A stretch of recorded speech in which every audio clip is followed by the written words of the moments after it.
नमस्कार दोस्तों, आज हम जानेंगे कि यदि हम 2 एचपी का मोटर सिंगल फेस और 3 फेस में चलाएं तो किस में इलेक्ट्रिसिटी बिल ज़्यादा आ सकता है या कौन सा फेस में इलेक्ट्रिसिटी का ज़्यादा कंजम्पशन हो सकता है। ओके, तो चलिए वीडियो को आगे बढ़ाते हैं। तो सबसे पहले 2 एचपी मोटर हम सिंगल फेस में कैलकुलेशन करेंगे कि इसमें कितना करंट कंजम्पशन हो रहा है। तो करंट को हम आई से डिनोट करते हैं, एम्पियर कहते हैं। तो एम्पियर का फॉर्मूला आता है पी यानी power watt divided by voltage into power factor. Okay, इससे पहले आपको ये जानना बहुत ज़रूरी है कि 1 एचपी में 746 वाट होता है, 746 वाट। अभी हम 2 एचपी का बातें कर रहे हैं, तो 2 इंटू 746 करेंगे तो 1492 वाट आएगा, यानी 2 एचपी में 1492 वाट होता है। ओके, तो आगे बढ़ते हैं। एम्पियर, जैसे पावर हमने निकाल रखा था 1492, तो इधर लिख दिया। वोल्टेज सिंगल फेस में कितना आएगा 220 हम लिख के चलते हैं, इंटू पावर फैक्टर जो कि हम 0.80 रखेंगे, क्योंकि जो मोटर है ये इंडक्टिव लोड होता है, तो इसमें पावर फैक्टर का कैलकुलेशन करना जरूरी होता है।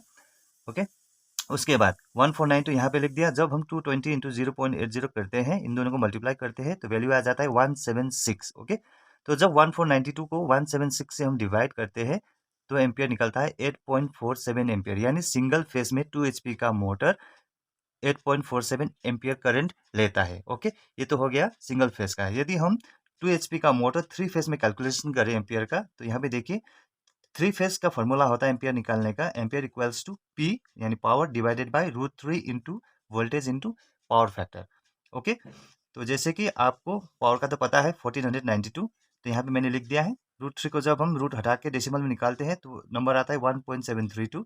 उसके बाद वोल्टेज 3 फेस वोल्टेज 415 होता है, इंटू पावर फैक्टर 0.8 ही लेके चलते हैं, सेम ही लेके चलते हैं। ओके, 1492 यहाँ पे आ गया। उसके बाद जब इन तीनों को हम मल्टीप्लाई करते हैं तो वैल्यू आता है 575.02।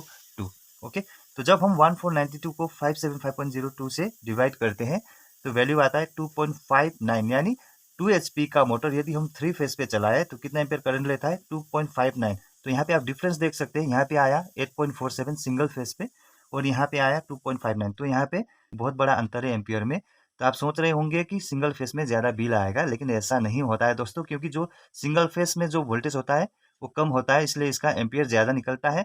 और 3 फेस में क्या होता है, वोल्टेज ज़्यादा होता है, इसलिए इसका एम्पियर जो होता है वो कम निकलता है। ओके, जब इसका हम पावर कैलकुलेशन करते हैं तो हमें अच्छे से पता चल जाएगा कि सिंगल फेस और 3 फेस में मोटर कितना पावर कंजम्पशन कर रहा है। ओके, तो पावर निकालने का फॉर्मूला होता है पी यानी power equals to voltage into current into power factor. Okay, हम ये सिंगल फेस की बात कर रहे हैं अभी। पी यानी पावर इक्वल्स टू वोल्टेज 220 रख के हमने चले थे यहाँ पे, तो सेम यहाँ कॉपी करेंगे। ओके, जो हमने अभी करंट कैलकुलेशन किया था सिंगल फेस में 2 एचपी मोटर का, वो था 8.47। ओके, तो यहाँ पे हमने आई की जगह पर 8.47 लिख दिया, इंटू 0.8, जो कि पावर फैक्टर हमने यहाँ भी वही सेम रखा था, तो यहाँ भी वही लिख देंगे।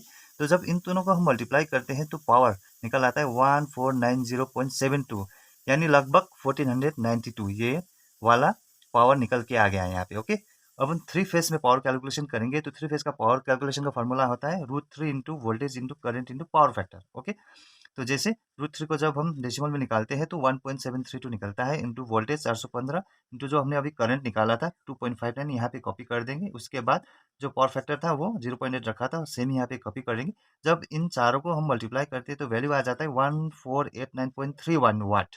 ये जो वैल्यू निकला है ये वाला, ये वाट में निकला हुआ है। ओके, तो यहाँ पे देख सकते हैं ये और इसमें डिफरेंस नहीं है, सिर्फ कुछ 1 वाट का डिफरेंस है या पॉइंट समथिंग वाट का ही डिफरेंस है, यानी जो पावर कंजम्पशन होता है सिंगल फेस और 3 फेस में सेम एचपी के मोटर का वो लगभग सेम ही होता है। ओके, तो इसका मतलब क्या है कि जो बिजली का बिल आएगा वो लगभग सेम ही आएगा, सेम एचपी का मोटर चलाने पे सिंगल फेस और 3 फेस पर। ओके, तो होप आपको ये कंफ्यूजन क्लियर हो गया होगा कि अगर आप किसी भी एचपी का मोटर सिंगल फेस और 3 फेस में चलाए तो इसका पावर कंजम्पशन लगभग सेम ही होता है और बिजली का बिल भी लगभग लगभग सेम ही आता है। अगर आपको ये वीडियो अच्छा लगा, इन्फॉर्मेटिव लगा हो तो प्लीज़ वीडियो को जरूर लाइक कीजिएगा, शेयर कीजिएगा। साथ ही साथ अगर आप मेरा चैनल पहली बार देख रहे हैं please don't forget to subscribe my YouTube channel. Thank you very much दोस्तों, आप सबका दिन बहुत ही शुभ रहे, बहुत ही अच्छा रहे।